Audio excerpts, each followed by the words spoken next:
I thought I'd left that darkness behind after 6 months clean. But one fateful decision pulled me back over the edge. My heart stopped, my body turned blue, and hope seemed to slip away in an endless night. I watched the world fade behind my closed eyes and heard a voice offering me a choice: let go, or fight to return. This is what happened next, and why I refused to give up. 6 months into sobriety, I genuinely felt I had left my past behind. But then I invited my old using friend into my home, hoping to help him get clean. Instead, he pulled me back into the abyss, and I overdosed while riding in his car. I woke before dawn to the rumble of the radiator in my small studio apartment. A sliver of pale light cut through the blinds, marking another day I didn't have to chase a fix. My head felt heavy but clear. No more fog, no more shakes, no more chasing that numbing escape. 6 months clean, the longest stretch I'd managed since I started shooting heroin at 18. I padded across cold linoleum to the kitchenette, filled my chipped mug with strong black coffee, and let the bitterness snap me fully awake. On the counter lay my recovery chip, a tiny medallion stamped with 180 days. I turned it over in my palm, tracking the faint dents around the edges. Each mark was a reminder. Prison stints, detox after detox, sleepless nights of nightmares so vivid they could crush your soul.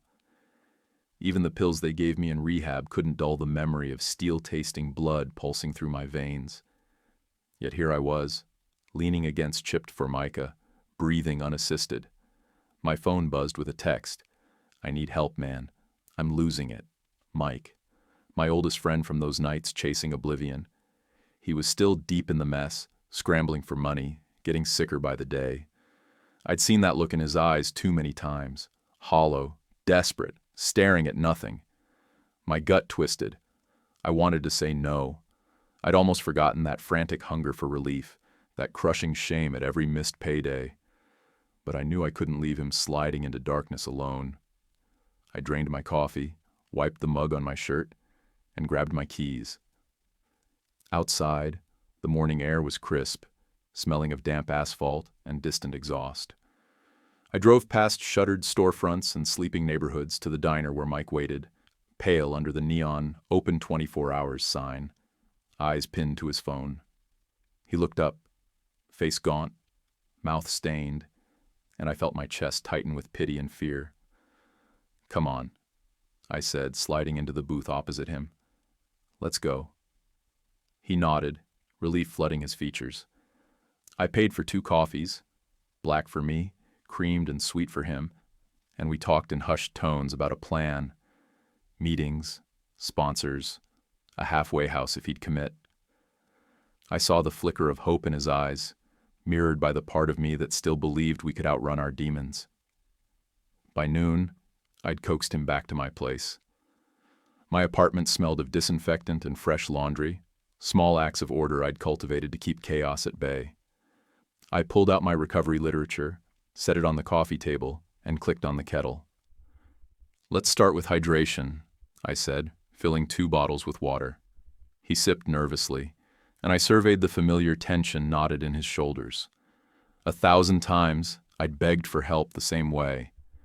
I remembered the jellyfish jolt of withdrawal, the searing clarity that pain could bring. I knew what it took to lean into the fear instead of running from it. Yet as he nodded along with the reading, a small voice in my chest whispered a warning I tried to silence. "You're not invincible." I told myself it was just survivor's guilt, the hangover of too many near misses. I squared my shoulders and smiled, leaning into the role of mentor. "We'll get through this," I said. The afternoon light warmed the living room, and for a moment I tasted hope. Clean air, clear head, someone to guide. I pictured the next 6 months, reunions with family, apologies to faces I'd let down, maybe even a new job. But I didn't know that hope could shatter in an instant, that rescue missions sometimes end with both lifeboat and sailor drowning. I didn't know yet that bringing him inside my walls was an invitation for darkness to rush back in. I didn't know that the chip in my pocket couldn't shield me from a single bad decision. I didn't know that the next time I sat in a car with someone else at the wheel, I'd be fighting for every ragged breath. I didn't know it yet, but that morning, when clean felt certain and purpose felt real, would mark the last moment before everything unraveled. Lost, I lay unbreathing and turning blue in the passenger seat for over 30 minutes. My friend, too panicked to seek help, drove aimlessly.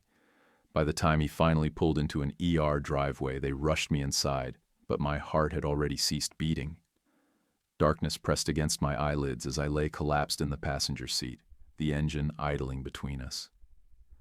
The city lights blurred past the windshield. I didn't know where we were. My skin had gone slate gray, lips pressed into an ashen line. Every inhale, or what should have been an inhale, felt impossible. My chest was a hollow cave, each attempt at breath echoing with the click of an empty chamber. I tasted salt and stale smoke in the back of my throat, but no life followed it down. Mike drove with frantic desperation, hands clenched on the wheel, eyes darting at every passing sign. I might as well have been a corpse beside him. I was unconscious of time, of distance, of the world beyond the tunnel of pain narrowing around my lungs. I could hear him sputtering in the driver's seat, curses, pleas, prayers, none of it reaching me. He told me later that he wept and begged the universe for a miracle, but in that moment, I felt only the cold void of unbeing.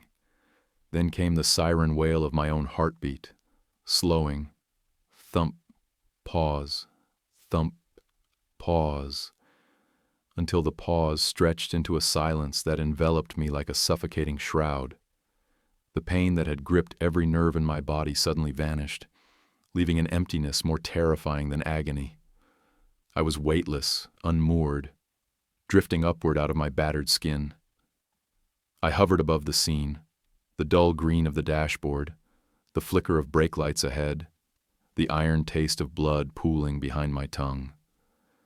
Mike's face, wet with tears, looked down at me through the rearview mirror, his mouth forming my name in a tremor. But his distress felt distant, as though echoed through deep water.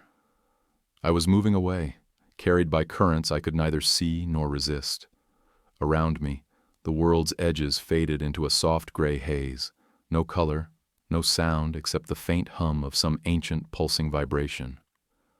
The fear that had lodged in my gut released in a single exhale of relief. No more struggle, no more racing heart, no more darkness pressing in on my lungs. I felt myself unspooling from the car, drifting through the roof like smoke through cracks. Even in that void, though, a sliver of awareness remained. A thread tugging me back, whispering that this was not yet my end. I sensed a light, not vivid or blinding, but warm, calm, and steady, beckoning at the edge of consciousness. It felt like peace itself given form, a presence wrapped around me in an embrace of utter acceptance. But peace alone was not enough. I was not ready to surrender. Then I heard it, a voice, deep and commanding, resonating through the gray. "Get down!" The words reverberated in my very bones, sharp, authoritative, impossible to ignore. It was neither male nor female, neither harsh nor gentle, but absolute. In that moment I knew. I could either heed the command and return to that car seat of death, or I could float on, slipping gently into oblivion. A fierce current of will ignited within me, fear and determination warring in equal measure. Every instinct screamed to let go, to drift into the welcoming calm, but the voice tugged at me, a lifeline thrown into the void.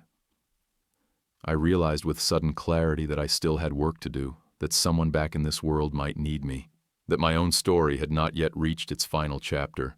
With every ounce of strength I had left, I willed myself to descend. I plunged down through the gray, the light losing its warmth, the pulsing hum fading into the roar of engine and metal. I re-entered my body with a jolt that splintered through my chest like lightning. Agony flared as if every nerve ending had been reawakened at once. My lungs burned, my heart hammered, and I gasped, at last tasting hospital air, thick with antiseptic. Mike's frantic shouts and the wail of approaching EMTs flooded back, pounding against my skull. I felt hands on my arms, heard the screech of doors sliding open, smelled the antiseptic sting as I was hauled from the car. I heard the doctor shout, "He's here! Start compressions!" and felt the weight of the world press down on me once more. But I was alive. I clawed at consciousness, fighting through the haze of pain, and in that first ragged breath, I knew I had chosen to come back.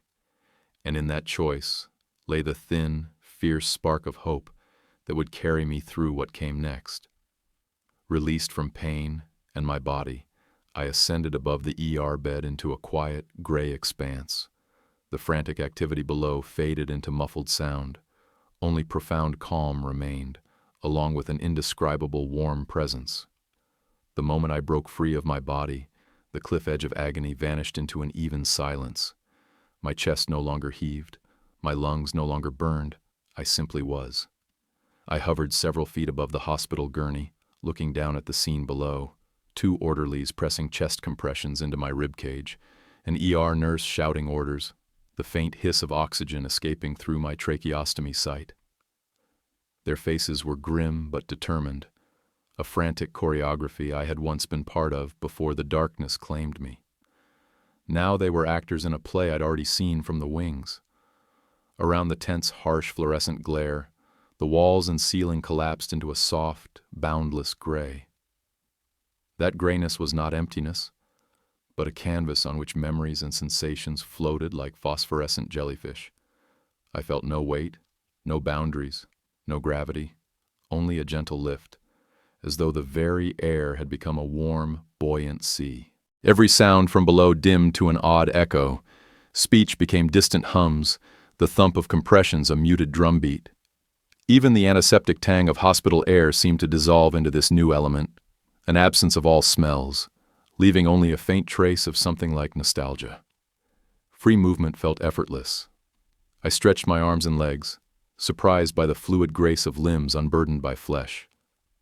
With a tilt of my torso, I drifted over to the edge of the gray expanse, where the faintest glow pulsed, a color I could not name, somewhere between honey and rose, woven through with threads of silver. Drawn by its warmth, I swam toward it, memories flickering in my mind's eye like slide projections. First, I saw the dank alley behind the meth clinic where, at 18, I took my first hit. The sensation of needle entering skin, the sudden slide of warmth, the promise of oblivion, all flashed before me. I remembered the rush that followed, the euphoria that eclipsed every doubt, every fear. That memory hovered like a warning beacon, a caution that the path I'd walked was lined with razor blades hidden in soft promises. Next, I glimpsed the metal bars of a prison cell, where I'd languished for months, after a botched robbery to feed my habit. The fluorescent bulb's harsh buzz, the taste of cold coffee and regret, the echo of my own footsteps pacing concrete. Those recollections shimmered and then dissolved like sand through fingers. I sensed the shame and determination born of that confinement, the vow to change, the fleeting hope that got me through each day. The montage of past selves wove into a tapestry of both darkness and resolve, each memory tethered to the warmth growing ahead. I understood then that this place was neither heaven nor hell, but a crucible, a space designed for reckoning. The glow ahead beckoned again, a living presence that pulsed with the rhythm of my heart, though I had none to sustain it in that form. The hum beneath it felt like an answer. You are more than your mistakes, but you must choose who you will be. As I neared the light, the grayness thinned to reveal soft shapes at the periphery, faces half seen and half remembered. I sensed my friend Mike watching from a distance, guilt and fear etched into his features. I felt the anxiety of my wife at home, praying for any sign I might still be alive. Each presence carried an emotional vibration that resonated through my being, mingling with the warmth of the light itself. It pulsed, beckoning me deeper, as though saying, "Here is peace. Here is release. But your path is not yet complete." A voice, deep, resonant, neither male nor female, rippled through the expanse. "Get down!" There was no shock in the command, only an absolute certainty that I must obey. The words alone carried the weight of love and authority, like a parent's firm grip, guiding a child away from danger. I felt the echo of that voice, threaded through the roots of my childhood. Sunday mornings at my grandmother's church, hymns rising in sunlit stained glass, prayers whispered into the hush. I hesitated at the threshold. The light offered an embrace free of chaos, pain, and guilt. But the faces of those I loved, the echoes of my own vows to change, anchored me. With a surge of will, I turned and allowed the glow to recede behind me. The gray expanse contracted like a blooming flower closing, and the soft hum faded into the distant heartbeat of machines. Then came the plunge. Gravity returned like a tidal wave, dragging me through the barrier with sharp, blinding force. Pain erupted through every fiber of my chest, a wildfire igniting in my lungs, ribs flaring with each convulsion. My vision snapped back to the white ceiling tiles, the fluorescent lamps blazing mercilessly overhead.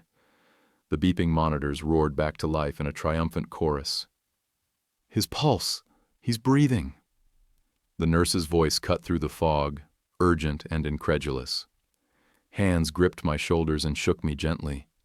I felt the press of medical gloves against my skin, smelled the antiseptic sting, tasted copper on my tongue. My lungs seized, then roared as I gasped in raw, ragged breaths. Every inhale was agony and victory wrapped into one. I curled into a fetal position, a reflex of a body reassembling itself, and screamed as the trauma of return tore through me. Below me, feet pounded on tile. I heard my friend Mike's fractured sobs as he hovered just outside the gurney's perimeter. I sensed the weight of their prayers, their love, their desperate hope. Is this really you? The warmth in their hearts flooded back into me, mingling with the lingering ember of the glow I'd left behind. As consciousness settled like silt in a mountain stream, I realized that the world I had been fleeing, the world of pain, addiction, and failed promises, awaited me once more. But I was different now. The memory of the light, the command that saved me, and the faces of those who never gave up would serve as my anchor. Though my flesh had nearly failed me, my spirit had wrestled with death, and won. And in that violent, sacred shock of return, I understood. I carried both darkness and the light within me. The journey back would be brutal, paved with temptation and pain. Yet I also carried a purpose stronger than any fix, a determination to help others find their way back, just as I had been guided home. As I moved into that comforting warmth, I perceived a light unlike any I knew, not from bulbs or fire, but a living glow, pulsating with its own rhythm. Within its radiance, an inner voice echoed, clear and resonant. "You still have work to do." I crossed the boundary of gray and emerged into a realm suffused with liquid light. It wasn't white or gold in any conventional sense, but a living glow that shifted through amber, rose, and pale jade. The light pulsed softly, as if breathing alongside me, and with each beat, I felt a gentle pressure behind my ribs, a counterpoint to the sharp pain I'd left behind. In that luminous expanse, sensation was magnified. Every cell in my body tingled with memory and meaning. Floating closer, I realized the light took shape, not as a point or tunnel, but as a vast, undulating sphere that stretched beyond my vision. Within its depths, I detected subtle textures, the swirl of clouds at dawn, the glint of dew on grass, the glimmer of starlight on dark water. It was as if the world I knew had been distilled into pure essence, and this sphere embodied that essence. I sensed a presence at its center, neither male nor female, but suffused with a quiet authority that transcended words. It welcomed me without greeting, embraced me without touch. In that space, language dissolved, replaced by direct communion. Images and emotions transferred in an instant. I felt every kindness I'd ever received, my grandmother's gentle prayers, my wife's steady love, the tireless compassion of my sponsor in recovery. Those gifts wove themselves into a tapestry of light, connecting me to strands of lineage, friendship, and grace. A vision unfolded within the glow. The frail body of my friend Mike, tears in his eyes as he drove me aimlessly, the ER staff who had hesitated until my heart stopped, the sterile corridors of addiction treatment centers where I'd made and broken promises, each scene pulsed in rhythm with the central light, reminding me of the web of lives intertwined with my own. Then a deep, resonant voice, more felt than heard, echoed through the sphere. "You still have work to do." The phrase reverberated through every fiber of my being, vibrating like a tuning fork struck at the heart of purpose. I recognized it not merely as a command, but as an invitation to embrace my story, every scar, every relapse, every rescue, as threads in a living tapestry. Powerful memories surged. The first time I overdosed, when surgeons scraped me back to life. The morning I woke in a cell and vowed to change. The nights of trembling clarity after a meeting where I spoke my truth for the first time. I saw younger versions of myself, each haunted by shame and longing, and I understood that those selves had led me here, to this crucible of consciousness. In the sphere's center, a figure emerged, neither solid nor spectral, but luminous, outlined by swirling light. It felt at once like a reflection of my highest self, and an archetype of unconditional love. When I looked into where its eyes would be, I sensed compassion so profound it dissolved the last barriers of self-doubt. It imparted a knowing glance that transcended emotion. This is your life. Live it fully. Help others do the same. My heart swelled with a fierce joy, a feeling that combined every high I'd chased with every truth I'd discovered in recovery. I no longer craved escape, but yearned to lean in, to the pain, the fragility, the possibility. The voice returned, softer now yet unwavering. Go back. Teach the path. Time unraveled. Before I could question or resist, the sphere contracted, folding inward like a blossoming flower closing its petals. The textures of light condensed into a single point above me, and the resonant hum diminished into the steady cadence of a heartbeat.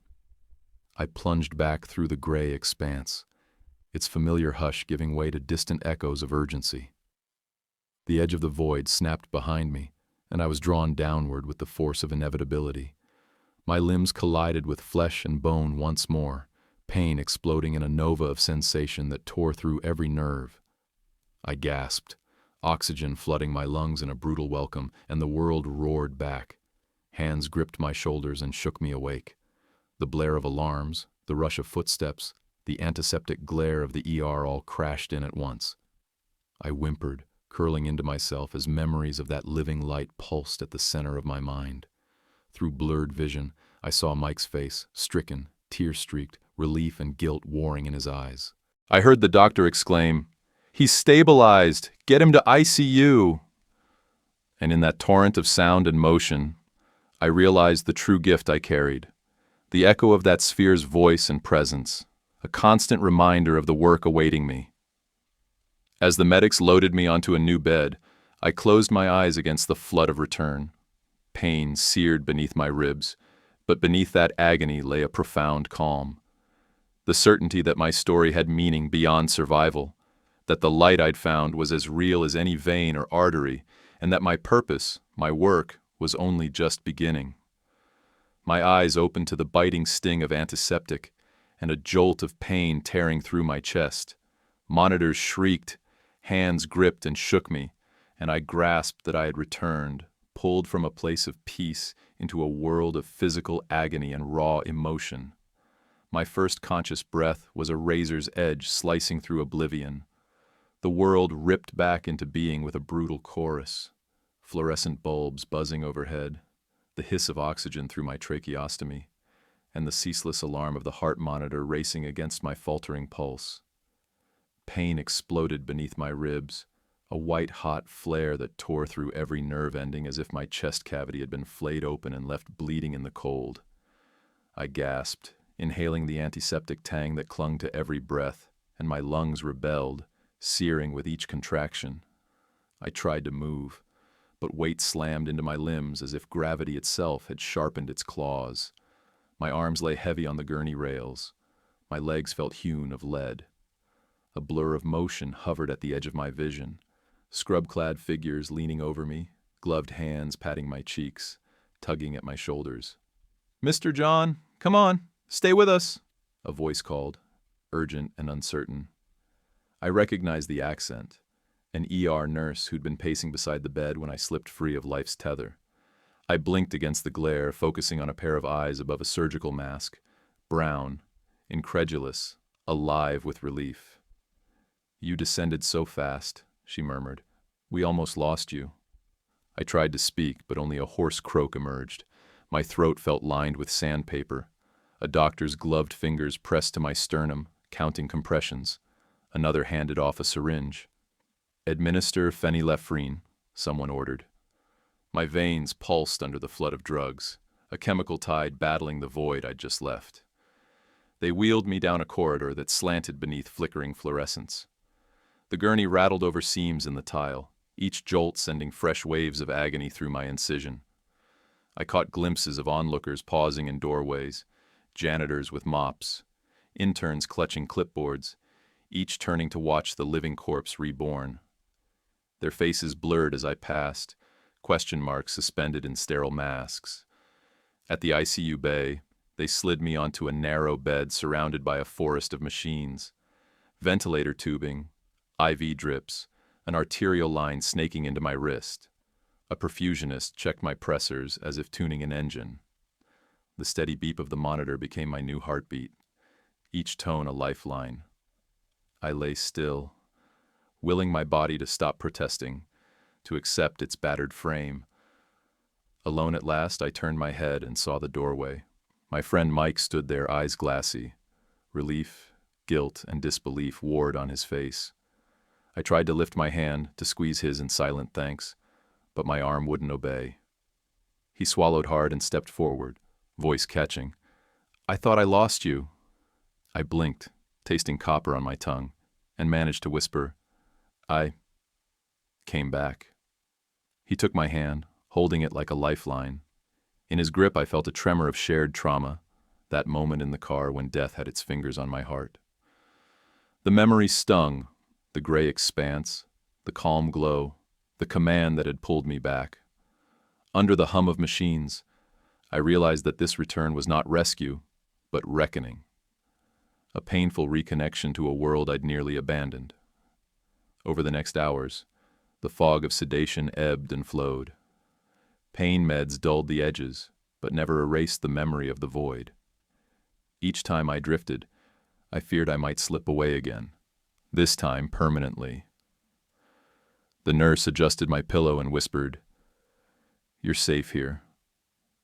I closed my eyes against tears, clinging to that promise even as every fiber of my being throbbed with trauma. When sleep finally claimed me, it was a shallow surrender, stitched together by nightmares of gray light and whispered commands. I woke to find my wife beside me, her hand cradling mine. She didn't speak. Her tears fell onto my knuckles, and I felt their warmth seep into my bones, a counterweight to the void I'd left behind. In that ICU cocoon, I felt the full weight of my choice. To fight for breath, to embrace the agony of return rather than drift into peace. Around me, monitors beeped a steady rhythm. Nurses flitted in and out, adjusting settings, charting vitals. Outside, life carried on. People who didn't know, people who couldn't know, but whose loves and prayers had tethered me here. As dawn spilled pale light through the slatted blinds, I realized that my path no longer led toward escape. The realm of boundless calm awaited, but could not become my refuge. My place was here, in pain, in purpose, in the messy, miraculous work of living. And though my body lay broken on that bed, I carried within me the echo of the light's command. Get down. In the violent shock of return, I understood that to truly live was to descend again and again into the fracture of flesh, and to choose, every time, to keep breathing. The moment I snapped back into my body, I instinctively curled in the hospital bed and cried out, "God is real." That unfiltered declaration marked the true beginning of my life's most vital work. I woke to sterile white tiles and the steady beep of the monitor, each tone a reminder that I had clung to life. My throat felt raw as sandpaper, and when I tried to swallow, pain flared beneath my ribs like a live wire. I lay curled beneath a thin sheet, still trembling from the violent return, the memory of that glowing presence and the commanding voice echoing in my mind. Sunlight slanted through the blinds, painting bars of gold across the floor. Nurses bustled past the doorway, their footsteps a gentle percussion on linoleum. I rolled onto my side, propped on one elbow, and looked down at the scar forming on my neck from the emergency tracheostomy. Even my own skin felt foreign, a map of trauma and survival etched into flesh. Habit shift. 1. Daily gratitude ritual. Before addiction claimed me, I seldom paused to appreciate the small miracles of a clean breath or a trembling handshake. Now, each morning, I began with a whispered litany of thanks. For air in my lungs, for the beating of my heart, for the hands that pulled me back. I kept a small journal on the bedside table, inscribing 3 things I was grateful for: water's cool touch, a friend's forgiveness, the gift of another sunrise. That ritual anchored me, transforming every ragged inhale into a prayer of possibility. My first visitor was my friend Mike. He hovered at the foot of the bed, guilt still etched in his eyes. I reached out and he took my hand, bowing his head. No words passed between us. In that silence, I felt forgiveness wash away blame. We both knew that without his desperate plea to God, "Please help," I would never have returned. From that day, our friendship shifted. No more enabling, no more codependence, only shared commitment to life. Habit shift. 2. Structured accountability. Recovery had always felt like walking a tightrope blindfolded. After the overdose, I realized I needed guardrails. I joined a local 12-step group, not just as an attendee, but as a sponsor for newly sober men. Each evening I dialed into a check-in call. Honest confessions of cravings, moments of weakness, victories small and large. I committed to meeting 5 newcomers a week, sitting with them in coffee shops and detention center chapels. In guiding them, I found purpose.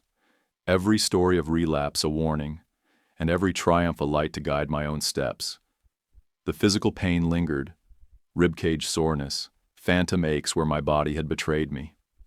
I enrolled in gentle yoga classes designed for trauma survivors, learning to breathe into tight places where fear still lived. The first time I inhaled deeply in downward dog, something in me unclenched. The practice taught me that pain could coexist with peace. That flexibility of body mirrored flexibility of spirit. Family visits were tentative at first. My mother, tears in her eyes, pressed my recovery chip into my palm. She reminded me of all the promises I'd broken. Bail money spent, phone calls ignored, Christmas mornings missed. I listened without defense, admitting every failure. Then I asked for one thing: her belief in my capacity to change. Her nod, trembling but genuine, became a lodestar in my darkest hours. Habit shift 3. Purpose-driven service.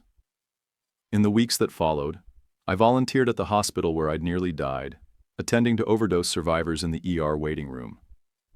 I shared my story with paramedics between calls, and with doctors who hesitated when I first arrived. I led trauma-informed workshops for emergency staff, offering insights into the mind of the dying addict and the power of a single command: get down. Their questions cut through my shame. Why did you survive when others didn't? I answered simply: I wasn't ready to leave. Economics forced me back to work before I felt ready. I found a day job stocking shelves at a community food bank, an environment fueled by gratitude and necessity. Each box I lifted, each canned good I sorted, became both penance and prayer. I saw families clawing toward nourishment, children clutching peanut butter sandwiches as if life depended on each bite. In helping them, I honored the chance I'd been given. There were dark days, nightmares of gray light and whispered commands haunted sleep. Dreams of syringes glinting under streetlights lured me to wake in cold sweats. Temptation zigzagged through my mind, memories of the warm burn of heroin, the false escape it had once promised. Each morning, I faced a choice: to be obedient to that inner command or to fall back into oblivion. I leaned into my support network, calling my sponsor, dialing peers, pressing my gratitude journal to my chest until the urge passed. One afternoon, I attended a community memorial for overdose victims. Names scrolled on a screen, faces I recognized from neighborhoods and halfway houses. I felt a tremor of grief for those who hadn't returned, a chorus of could-have-beens that surrounded me in bitter irony. I stepped to the microphone and shared my testimony, the voice, the light, the hardest fight of my life. When I finished, a hush fell over the crowd, broken by heartfelt applause. I realized that my survival was not merely personal. It was a beacon for others still stumbling in the dark. Months turned into a year of this new life, pain managed, cravings reported, purpose pursued. I remarried my commitment to sobriety with a wedding ring etched with the recovery chip's date. My wife and I planted a garden, seeds of lettuce and rosemary, a daily lesson in patience and nurture. Each green shoot that broke soil reminded me, growth is slow, fragile, and wondrous. On a crisp spring morning, I drove past the empty streets where I'd overdosed, the hospital looming behind me like a sentinel. I inhaled the air, cool, humming with possibility, and whispered, "Thank you." Not to any god in particular, but to the voice that commanded me back, to the light that showed me purpose, and to the countless hands, friends, family, strangers that guided me home. Every day I live is a testament to the choice made in that gray expanse, to get down and fight. In embracing the fallout of my comeback, pain, accountability, service, I found my calling, to guide others from darkness into the light, one breath, one step, one day at a time. Hello everyone, I'm the creator of this channel. Thank you so much for watching. Your support means everything. Please hit the like button, subscribe for more stories, and share your own experiences in the comments below. Remember, God watches over you and every day is a gift. May your life be filled with blessings.